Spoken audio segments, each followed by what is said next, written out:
Bonjour tout le monde, aujourd'hui on se retrouve pour dessiner des citrons, c'est parti. Donc on va déjà commencer par un petit peu d'analyse, concrètement qu'est-ce que c'est un citron? Donc ce que je peux vous dire, c'est que c'est une forme ovoïde, une sorte de forme d'œuf, de ballon de rugby.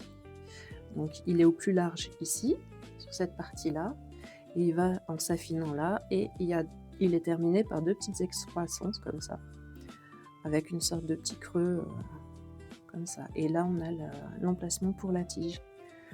Donc ce qu'on peut observer en fait, c'est que c'est une forme, relativement simple, mais qui mérite quand même d'être étudiée. Pour vous aider, ce que je peux faire, donc celui-là, il est un petit peu vieux, je vais le sacrifier. Donc je vais faire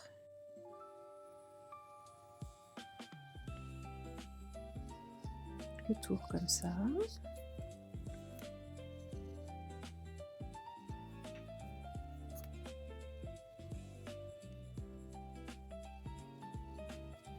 Voilà, donc là, on peut observer ici le mouvement de cette droite qui va, avec la perspective, se transformer en courbe. Donc déjà, ça c'est une bonne info sur comment vous aider à dessiner. C'est-à-dire que là, on voit les petits points, ça fera une sorte de perspective.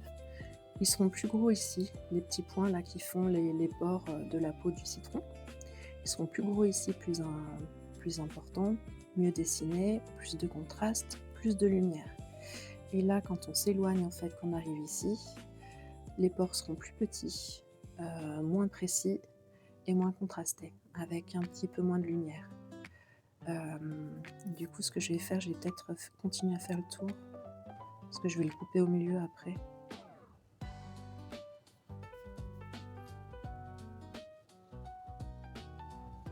C'est pas banal ça de dessiner sur des citrons. Voilà, je vais faire pareil pour l'autre bout.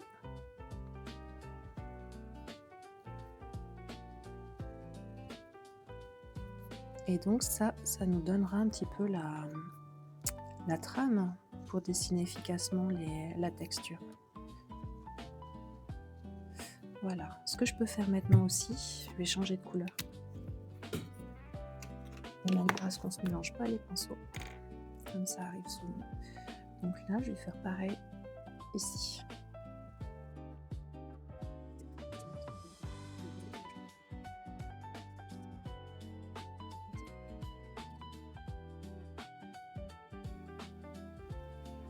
Voilà. Donc ce qu'on observe maintenant, c'est que mon citron dans l'espace, ces lignes elles bougent. Alors j'espère que ça va vous aider à synthétiser un petit peu cette forme qui n'est pas si complexe, mais qui mérite quand même d'être comprise et bien reproduite. Voilà. Donc maintenant, ce que je vais faire, on va ouvrir le citron.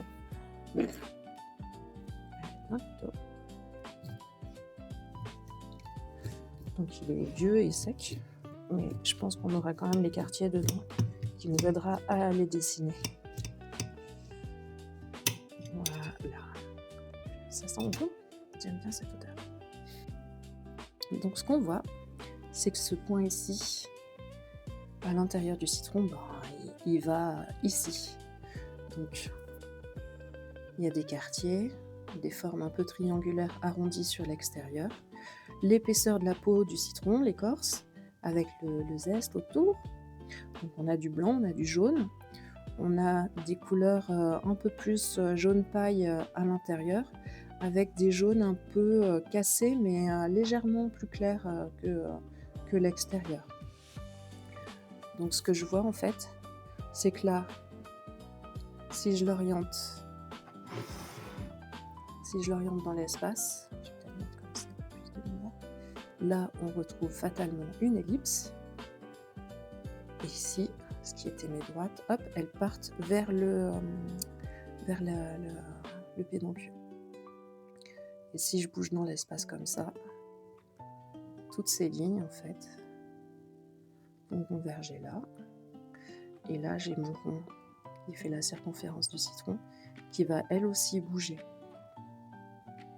Donc ça, c'est des petites choses mentales. Essayez de retenir un petit peu pour pouvoir après dans votre dessin, entre guillemets, placer ces lignes. C'est des choses pour vous aider à comprendre en fait.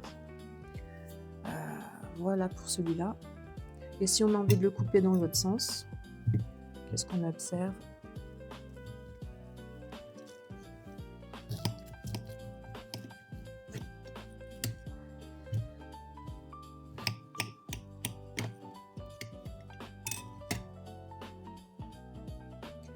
Donc on voit bien ici cette ligne-là qui part d'une extrémité à l'autre. Qui part d'une extrémité à l'autre. Toujours l'écorce, une partie blanche, une partie jaune intense. Et que là, c'est le point de rassemblement de tous les points de triangle en fait. Si on parle de triangle dans l'espace, tous les points des quartiers se réunissent au centre. Donc là, ça donne un indicateur aussi quand on dessine le citron en volume, que si on refait l'ellipse, basiquement on aura un centre ici, quoi. On peut faire insérer cette forme-là elliptique dans un carré ou un rectangle mis en perspective, et ça, ce sera forcément le point central qui va nous aider à diriger tous les quartiers. Et bon, c'est une présentation qui paraît un petit peu longue, mais une fois que vous aurez compris, vos dessins ils prendront 2 secondes. Et ce sera beaucoup plus simple. Et puis la mise en couleur aussi sera plus simple parce que vous comprendrez les points importants qu'il ne faut pas rater. Donc voilà pour la forme du citron. Maintenant, on va passer au dessin à proprement parler.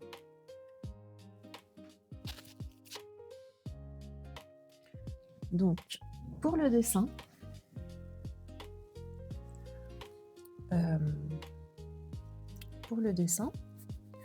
là, cette ellipse, je vais la mettre dans un rectangle lui-même en perspective.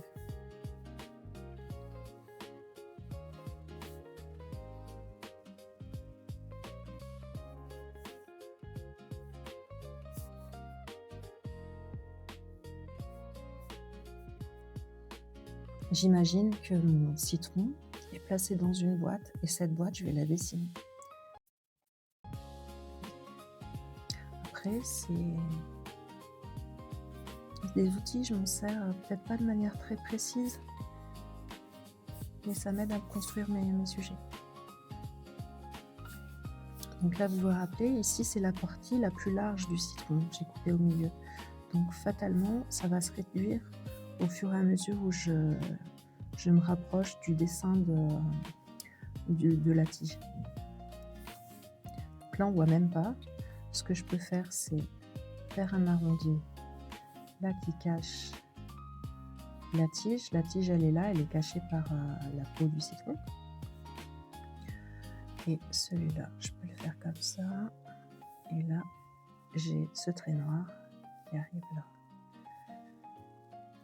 Donc là, j'ai mes quartiers de citron. Donc j'en ai 1, 2, 3, 4, 5, 6, 7, 8. J'en ai 8. Donc c'est pas très compliqué pour faire 8 parts. Je coupe en 4 et après, je recoupe en 4.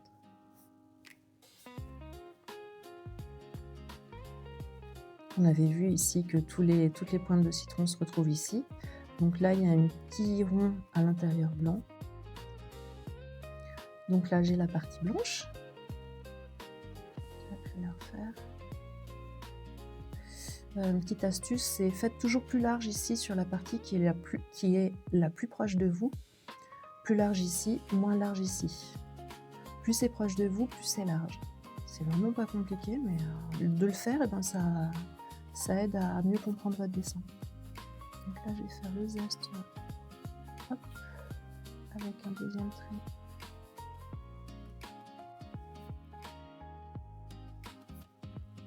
Voilà, donc là, je vais reprendre cette courbe.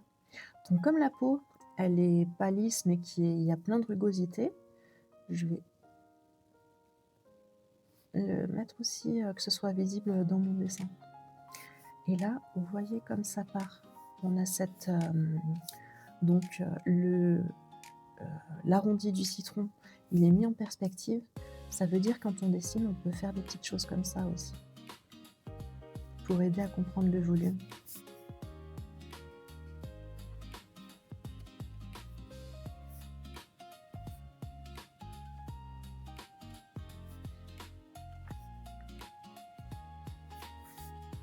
Donc là, mes points, je vais devoir les mettre en perspective.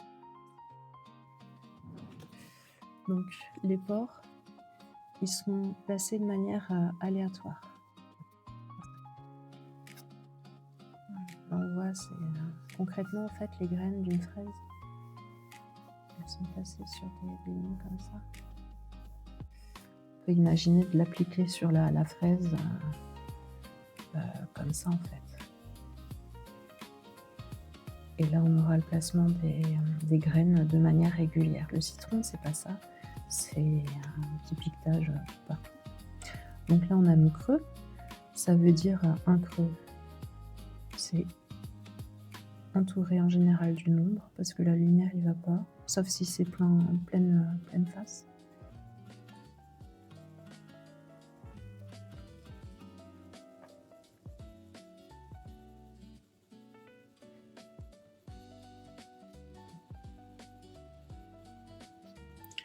Et donc, ce qu'on peut noter, c'est que là où il y a une ombre, souvent, il y a un petit rayon de lumière.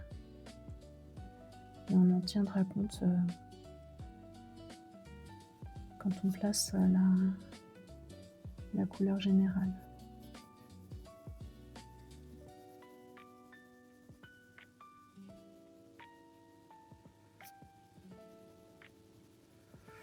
Donc, je ne sais pas si c'est flagrant, mais si on a un trou, on aura les bords du trou qui vont être un peu ombrés. Et là, on aura forcément une lumière. Puis on retourne sur la partie un peu à plat. Donc ça aussi, gardez-le en tête. Et ça, ce rectangle, si on le met dans l'espace, on peut même faire comme ça. Ça veut dire que, comme j'ai fait la trame là de la fraise, je vais le faire là, sur mon rectangle en perspective. Ça veut dire ici, mes petits points, ils ne pourront pas être ronds. Ils seront aplatis comme ça. Donc ça me donnera un truc comme ça. Et au fur et à mesure où je remonte, ils vont s'arrondir et grossir. Parce que là, on voit c'est plus large ici que là. Si je mets mon rectangle en perspective.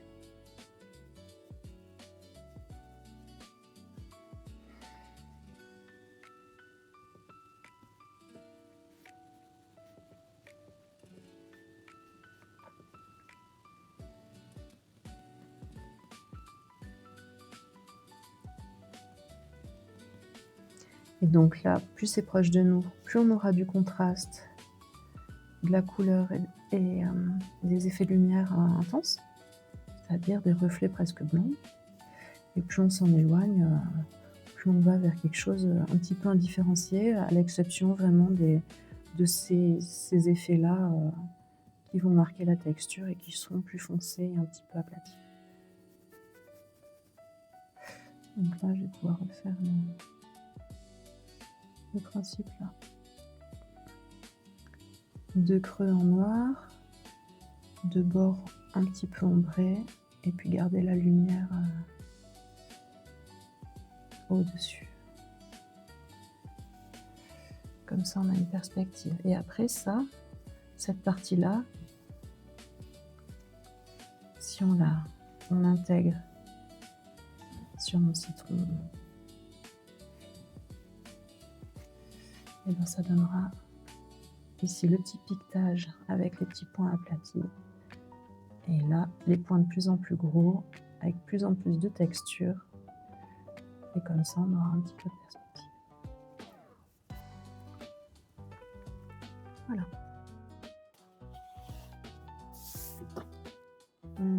Donc là, pour mettre les textures justement, et ben, je reprends le principe que je viens de vous expliquer. Et bon, voilà. Comme tout converge ici, je vais faire pareil avec ma ligne de points. Je l'ai fait sans y penser.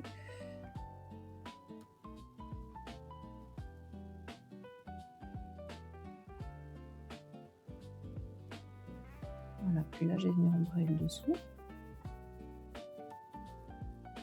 Là, après, c'est vraiment si on a envie d'un travail minutieux, mais ça peut être utile à l'aquarelle ou en un geste.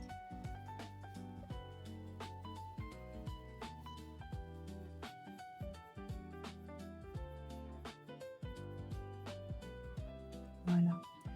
Donc là, ce que je vois aussi, c'est que par rapport au citron, on a des petites fibres qui font comme ça, qui partent de l'extérieur et qui se rapprochent du centre. Donc rapido, vous pouvez prendre le temps de bien les faire, de bien les étudier, mais de manière générale, ça donne un truc comme ça. En écaille de poisson très étirée. Voilà. L'ombre portée. Donc là, ce que je vois, c'est que moi, j'ai 2 sources de lumière, en fait, qui font 2 ombres un petit peu décalées. Ça peut être valable, hein, vous pouvez le dessiner. Évitez des sources de lumière multiples, ayez quelque chose de bien fond, de manière à faciliter le modelage de la peinture. Ce sera beaucoup plus simple.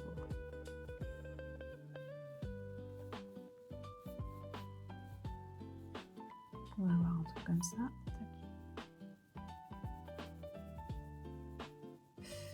Et donc un phénomène intéressant en fait, c'est donc que ce soit dans l'ombre propre ou l'ombre portée, on a ce qu'on appelle une contre-lumière. Ça vient du fait que là, mon citron il est placé sur une surface blanche, donc le blanc ça va refléter la lumière. Et cette lumière-là, on va la retrouver ici sur cette partie. Donc, pour simplement avoir un effet plus clair, j'ai foncé la partie légèrement au-dessus.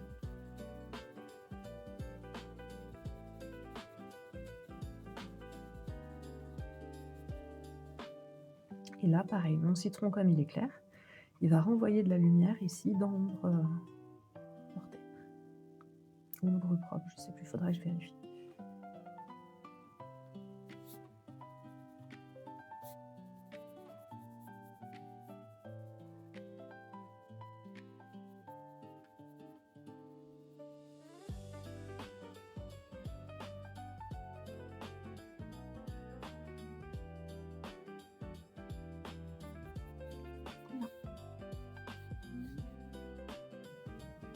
Donc là, on a déjà une bonne base pour travailler. Reste la partie coupée comme ça en longueur. Donc je vais faire pareil. Je vais poser, hop, pour pas que je sois gênée dans le fait de bouger. Je vais le mettre dans une boîte. J'imagine ma boîte, elle est plate là et plate ici. Là, je vais avoir mon milieu. Et là, l'autre milieu. Ici, ça se prolonge. Ça, c'est parallèle à ça, c'est parallèle à ça. Ça, c'est parallèle à ça, c'est parallèle à ça. Et là, c'est parallèle à celui-là, à celui-là. Je vais continuer à faire ça.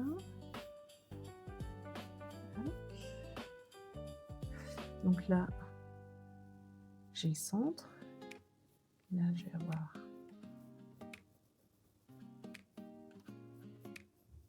ce qui part comme ça. Et là, ça revient là. Donc, là, ça va être mon écorce. Toujours un peu rugueux.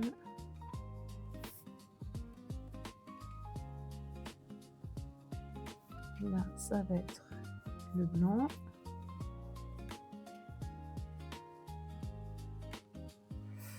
Et donc là, comme j'ai fait 8 quartiers, j'ai plus qu'à en faire 4. Je vais prendre ma diagonale, tac, tac, et voilà, j'ai mes quartiers.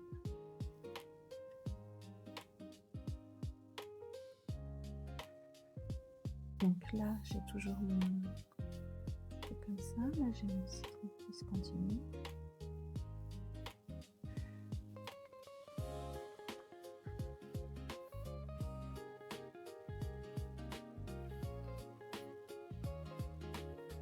Et donc là, maintenant, ça ne me sert plus à rien parce que la forme est tellement biscornue que je vais la dessiner telle que je la vois. Voilà.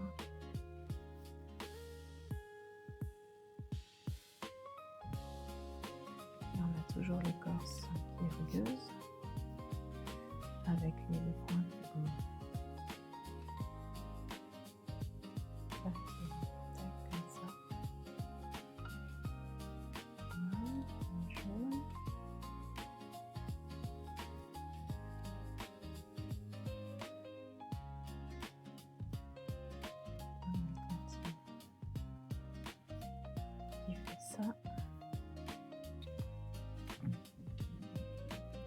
Et donc, un quartier d'agrumes, c'est pas ça, la texture en fait. On part sur quelque chose qui est comme ça. Et là-dessus, on va venir appuyer les fibres. Voilà. Donc là, je vais faire pareil. Tac. Et je vais mettre les fibres.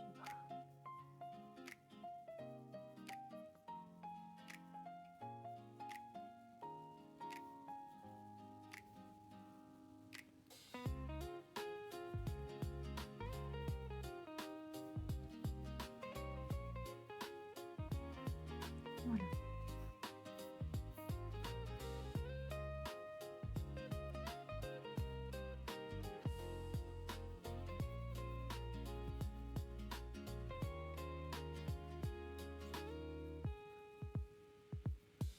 Là, on a l'épaisseur aussi.